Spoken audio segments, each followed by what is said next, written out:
ശബരിമല മേൽശാന്തി നറുക്കെടുപ്പിൽ തന്ത്രി കണ്ഠരര് രാജീവരെ ഒഴിവാക്കും. അഭിമുഖത്തിനായി രാജീവരെ വിളിക്കില്ല എന്ന് Devaswom board president K Jayakumar വ്യക്തമാക്കി. ശബരിമല സ്വർണ്ണക്കൊള്ള കേസിൽ പ്രതി ചേർത്ത സാഹചര്യത്തിലാണ് തീരുമാനം.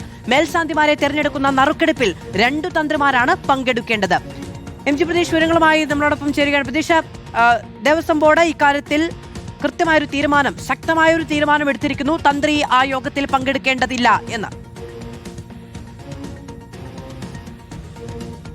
മധു, തീർച്ചയായും. കാരണം ശബരിമലയിലെ അടുത്ത മേൽശാന്തിയെ കണ്ടെത്തുന്നതിനുള്ള നടപടിക്രമങ്ങൾ ആരംഭിക്കുകയാണ്. അതിന് മുന്നോടിയായാണ് ഇപ്പോൾ ഒരു തീരുമാനം ദേവസ്വം ബോർഡിന്റെ ഭാഗത്തുനിന്ന് ഉണ്ടാകുന്നത്. സാധാരണഗതിയിൽ മേൽശാന്തിയെ തെരഞ്ഞെടുപ്പുമായി ബന്ധപ്പെട്ട ഈ അഭിമുഖം നടത്തുന്നത് 2 തന്ത്രിമാർ ഉൾപ്പെട്ട ഒരു പാനലാണ്. പക്ഷേ ആ പാനലിൽ ഈ കണ്ഠരര് രാജീവര് പങ്കെടുക്കേണ്ട എന്നതാണ് നിലവിൽ ദേവസ്വം ബോർഡിന്റെ തീരുമാനം. ആ യോഗത്തിൽ അല്ലെങ്കിൽ അത്തരത്തിൽ അഭിമുഖത്തിന് കണ്ഠരര് രാജീവരെ പങ്കെടുപ്പിക്കില്ല എന്നതാണ് നിലവിൽ ദേവസ്വം ബോർഡ് അറിയിച്ചിരിക്കുന്ന കാര്യം. Devaswom board president K Jayakumar ഇക്കാര്യം ഔദ്യോഗികമായി തന്നെ അറിയിക്കുകയും ചെയ്തിട്ടുണ്ട്. ഈ ശബരിമല സ്വർണ്ണക്കൊള്ളയുമായി ബന്ധപ്പെട്ട കണ്ഠരര് രാജീവര് പ്രതിപട്ടികയിൽ ഉൾപ്പെട്ടതോടുകൂടിയാണ് അത്തരത്തിൽ ഒരു തീരുമാനത്തിലേക്ക് നിലവിൽ ബോർഡ് എത്തിയിരിക്കുന്നത്. മാത്രമല്ല, ഈ സാധാരണഗതിയിൽ ഓരോ വർഷവും ഈ തന്ത്രിമാർ മാറി വരും. ഇത്തവണ ചിങ്ങമാസം മുതൽ തന്ത്രി കണ്ഠരര് രാജീവരാണ് ശബരിമലയിൽ തന്ത്രിയാകേണ്ടത്. പക്ഷേ അക്കാര്യത്തിൽ അസൗകര്യമുണ്ട് എന്ന് തന്ത്രി ഇതിനോടകം തന്നെ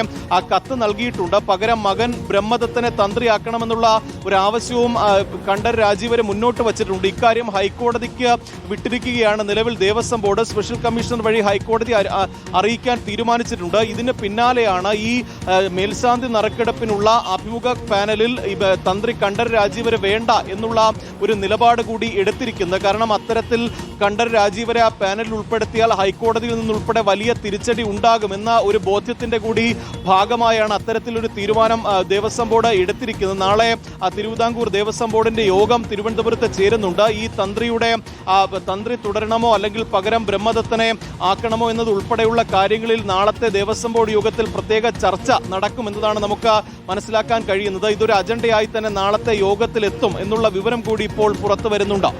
എം ജി പ്രതീഷാണ് വിവരങ്ങൾ നൽകിയത്. അഭിമുഖത്തിനായി തന്ത്രി കണ്ഠരര് രാജീവരെ വിളിക്കില്ല എന്ന് ദേവസ്വം ബോർഡ് തീരുമാനമെടുത്തിരിക്കുന്നു.